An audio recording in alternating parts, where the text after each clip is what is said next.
2 minuti, come sempre, come ogni settimana c'è un giorno su 7 che ci colleghiamo audio e video con il Veneto. Il primo ospite è l'amico Antonio Bertoncello e assieme al collega Rosario Padovano, linea dunque al Veneto. 2 minuti, grazie. Si sta inasprendo questa campagna elettorale iniziata con mesi e mesi e mesi d'anticipo. Possiamo dire, Bertoncello, che la campagna elettorale non sia mai finita. Tra l'altro l'attesa per il ricorso durerà ancora 2 mesi. Il ricorso che lei ha presentato, ma diciamo che sulla nomina. La campagna elettorale è finita, inizierà con l'esito del ricorso al Consiglio di Stato.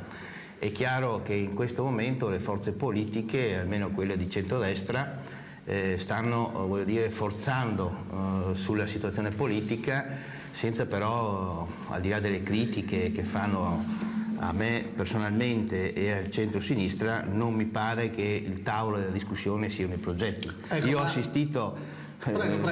assistito a un attacco violento al Vescovo nella conferenza stampa dell'altro giorno, inaspettato, fuori luogo, è riferito al Pio X e si voleva far passare che come il Vescovo avesse interessi di ordine economico.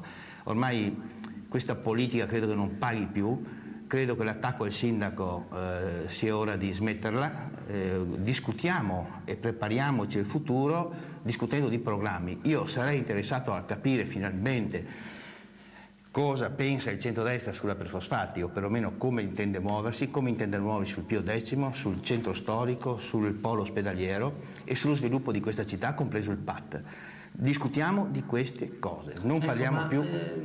Quando sarà pronto il ricorso? Se il ricorso dovesse dare ragione a lei, cosa succederebbe? Se dovesse dare ragione a me, gli 11 consiglieri vanno a casa e subentreranno 11 nuovi. Mi pare questo è l'unica cosa certa.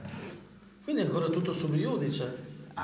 Finché non finisce il ricorso, io voglio dire, tra l'altro sono anche fiducioso, non tanto su quello del TAR, ma su quello del Consiglio di Stato sono molto fiducioso. Quindi tra i surrogati ci potrebbe essere qualcuno che può appoggiare lei? Non credo proprio, io ho chiesto il voto agli elettori, continuerò con la mia coalizione fino in fondo, la mia coalizione si è basata su dei programmi. Ma qui a dicembre 2 mesi sono lunghi. Ma no, non sono poi tanti lunghi, non sono poi così tanto lunghi. L'importante è che usciamo dalle falsità e dalle bugie. Non si può dire che la Regione ha messo 6 milioni di euro sui sottopassi di Sommaga quando è 5 anni che lavoriamo e sono 3 anni che sono lì e non vanno avanti perché manca la convenzione comune-regione. E allora la smettiamo di raccontare bugie, discutiamo sui programmi, discutiamo su tutte le questioni che riguardano la città. Ma anche su questo lei accusa Tavaro, che comunque è un uomo della regione? Io non accuso Tavaro, non mi interessa, accuso una coalizione, non mi interessa accusare Tavaro. Grazie ad Antonio Bertoncello, mi pare insomma che è stato chiaro l'intervento, non tanto insomma puntare il dito nei confronti del candidato, perché allora diventiamo io, tu e Mamet, insomma, ma c'è una coalizione, 2 coalizioni che si incontrano. Grazie Antonio Bertoncello.